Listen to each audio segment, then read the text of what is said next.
Erika présente Salut le Turfu, le podcast qui explore le futur.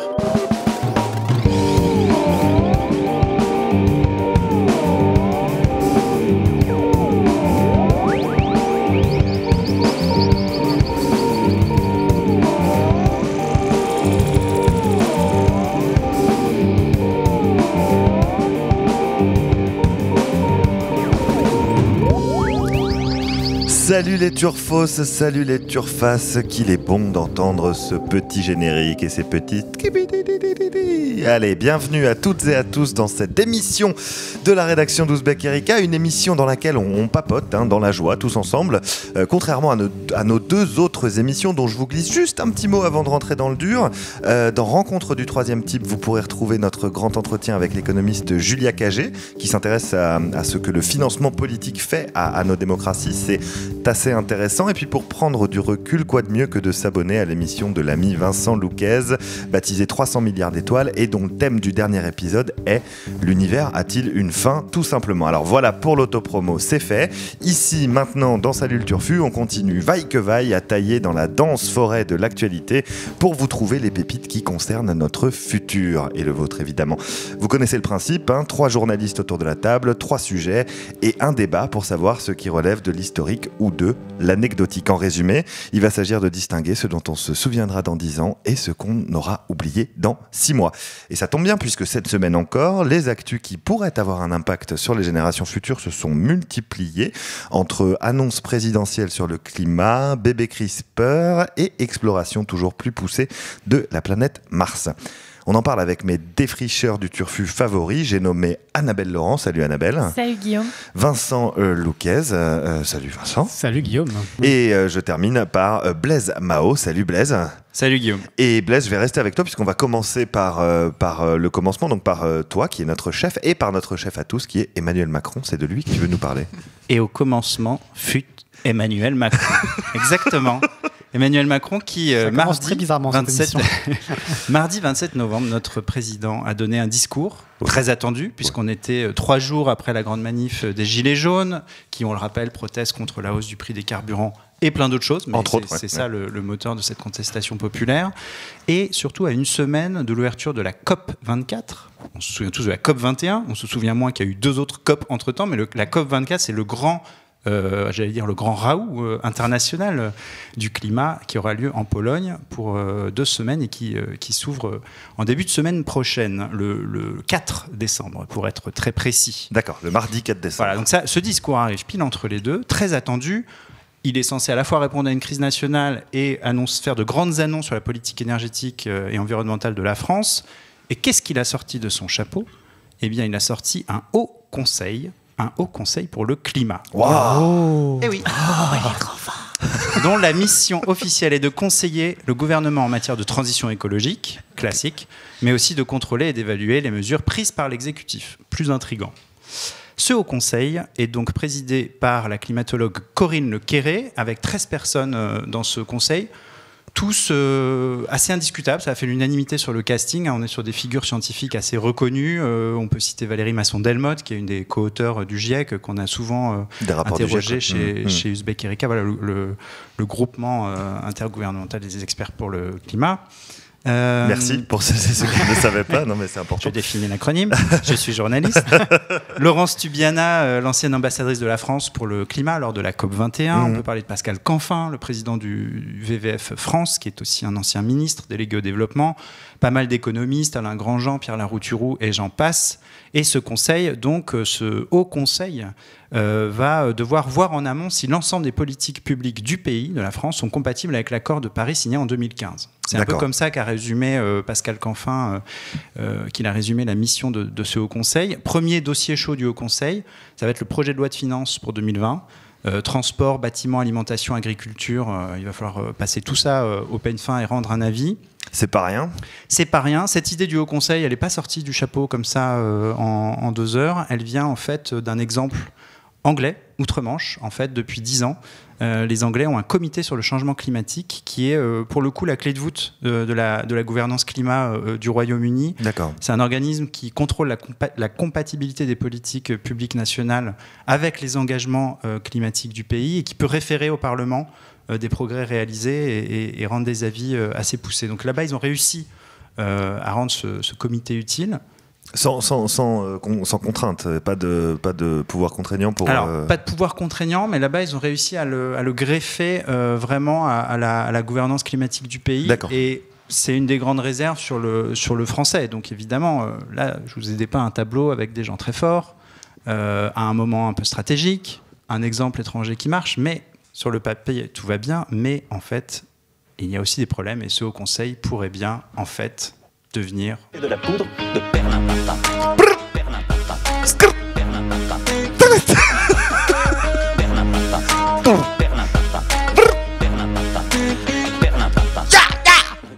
On a perdu Guillaume.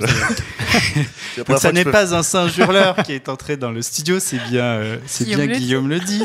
Excusez-moi pour cette... Qui a entièrement bruité à la bouche ce superbe son de la poudre de perlimpinpin. Alors pourquoi de la poudre de perlimpinpin ? Eh bien, premier problème, notre Haut Conseil, rattaché à Matignon, malgré ça, il n'aura qu'un rôle consultatif, on l'a dit, il va rendre des avis, il va publier des rapports.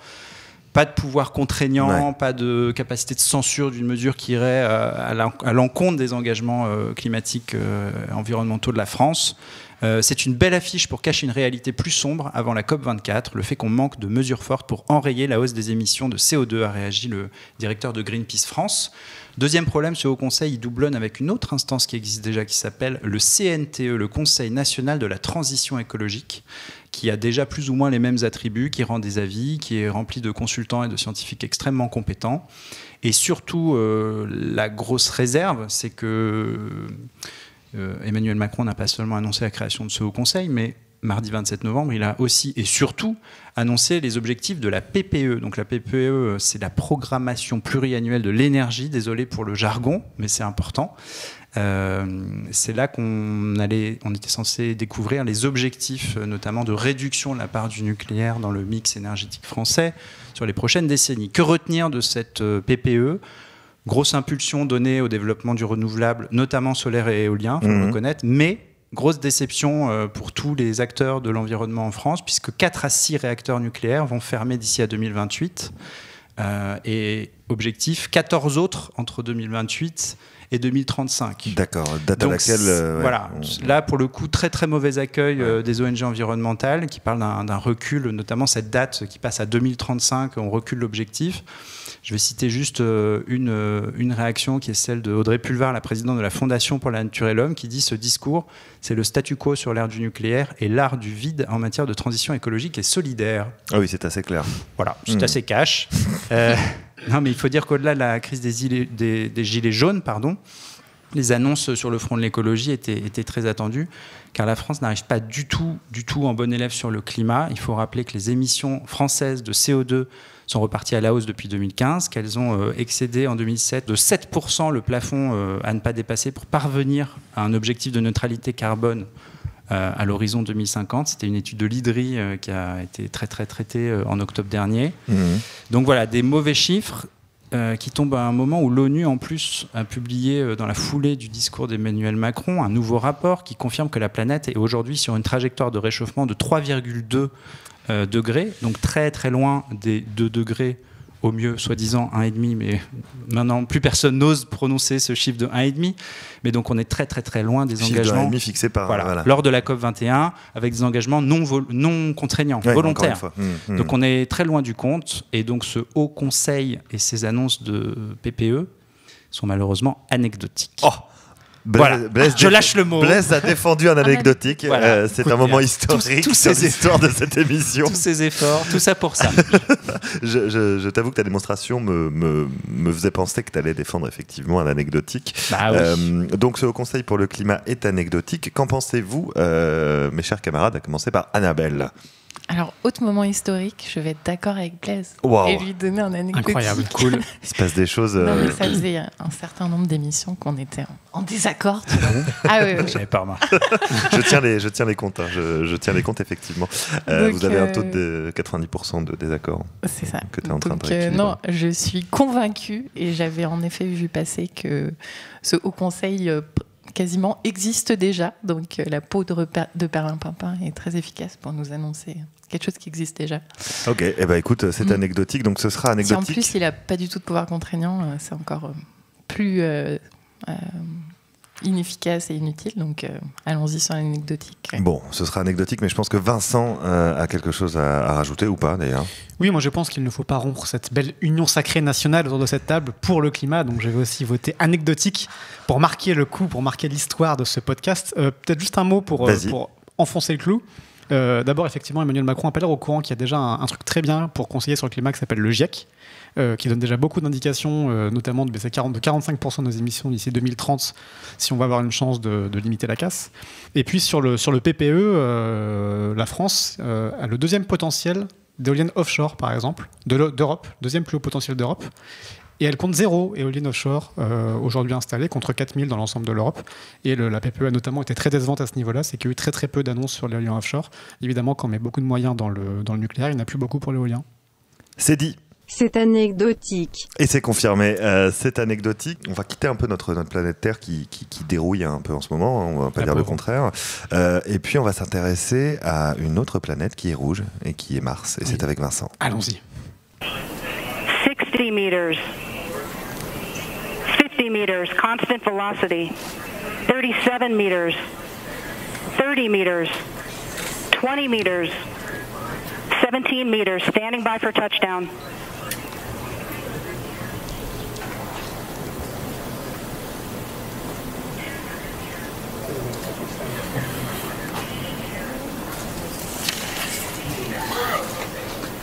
Touchdown confirmed.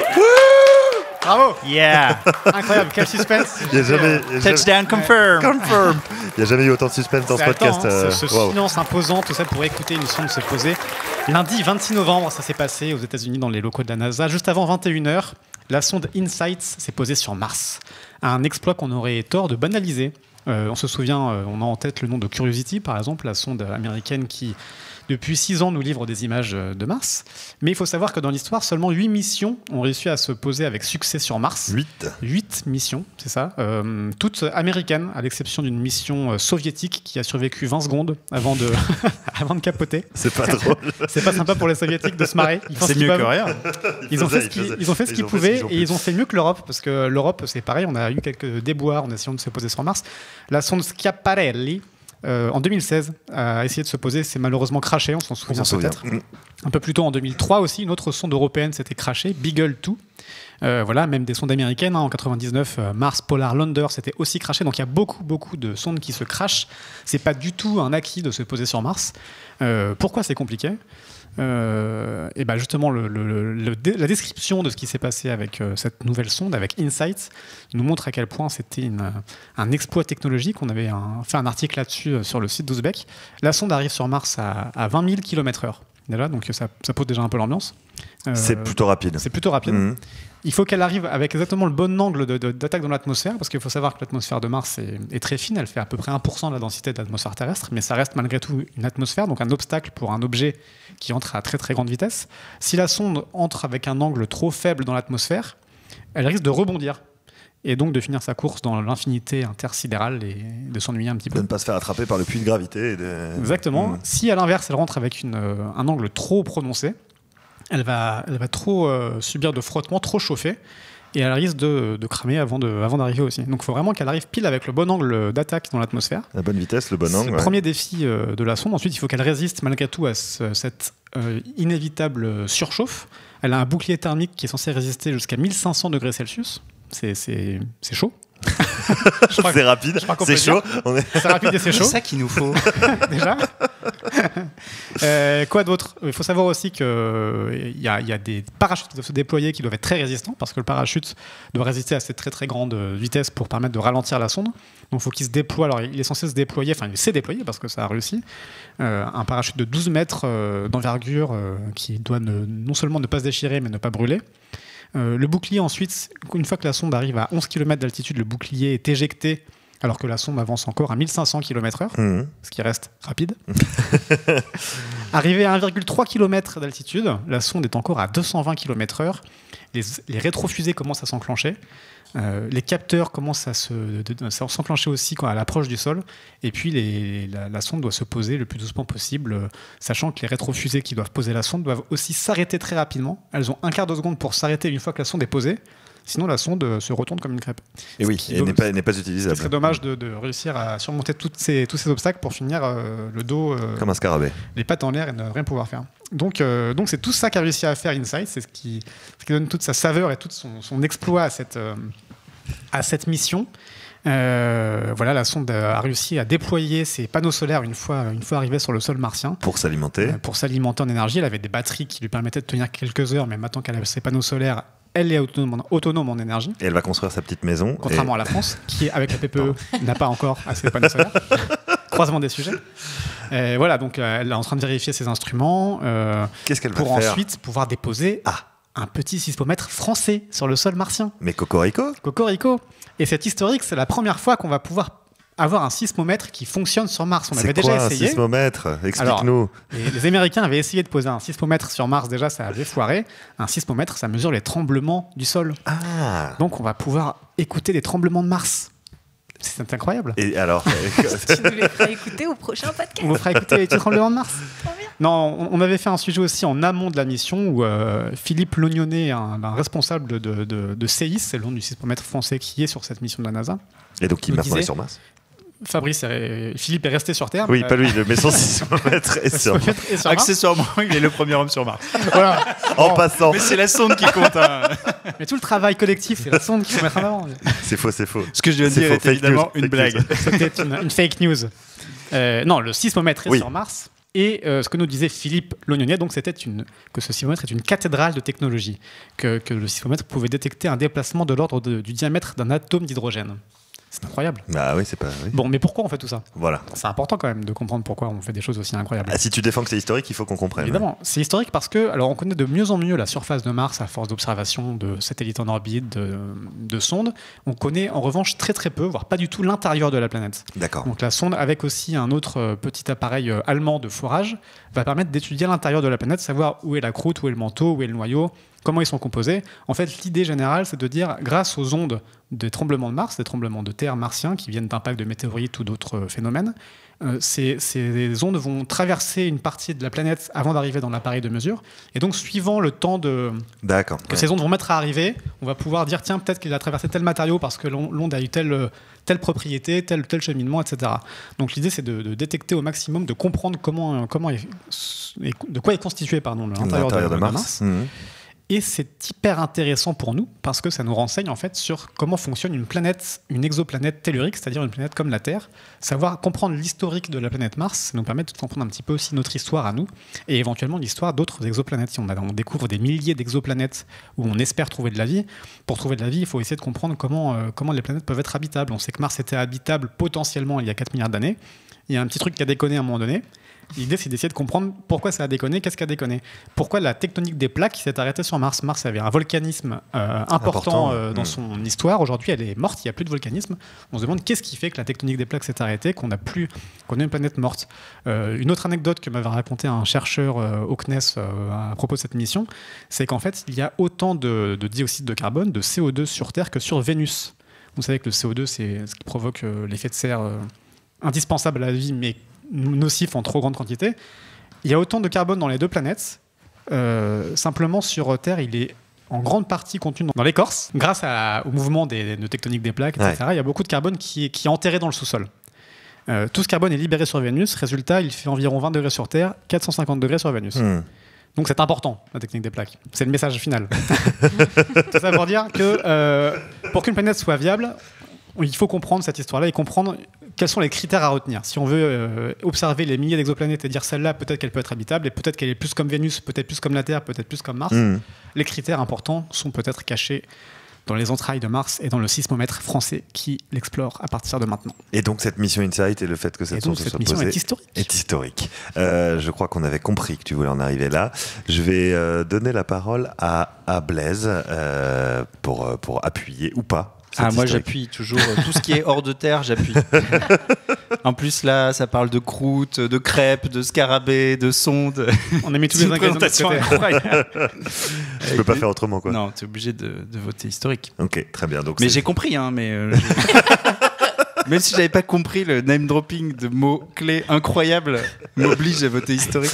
La justification est étrange. Mais... non, c'est évidemment historique. Bon, c'est historique. Annabelle, ta voix ne comptera pas, mais c'est vrai, ta voix en termes de vote ne comptera pas. En revanche, ce que tu dis peut-être comptera. Vas-y.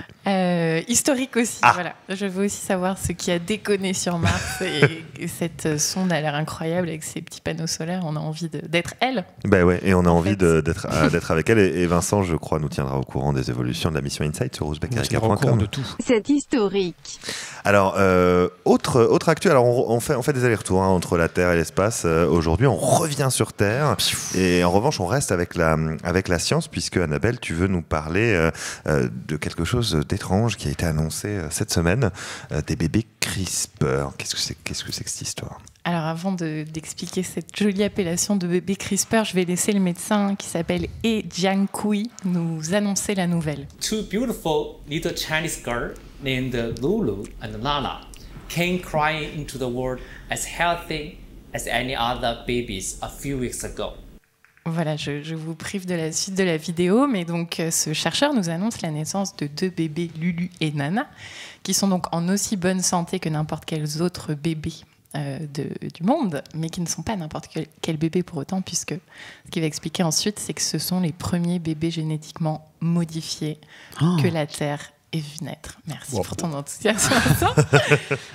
Donc, qu'est-ce qui s'est passé au moment de la fécondation Donc, qu'est-ce qui s'est passé au moment de la fécondation in vitro? Une manipulation génétique a permis de modifier leur ADN pour les rendre résistants au virus du sida. D'accord. Grâce à la technique CRISPR-Cas9, aussi appelée ciseaux génétiques.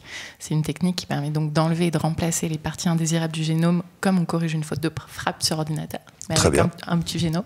Belle métaphore. D'où l'appellation donc de bébé CRISPR. Donc le père de ces 2 bébés est séropositif. Ouais. N'aurait jamais cru qu'il pourrait être père, mais grâce à cette manipulation génétique qui permet de protéger ses enfants, et grâce à ce médecin, donc il l'est aujourd'hui. Le chercheur prétend que la manipulation s'est bien déroulée et qu'après la naissance, aucun gène n'a été altéré, à l'exception de celui permettant de prévenir l'infection par le VIH. D'accord. Incroyable. Donc la suite de la vidéo explique un peu toute l'histoire. Mais là, vous me dites, mais où a été postée cette vidéo? Qu'est-ce que cette histoire pourquoi de vidéo, Annabelle?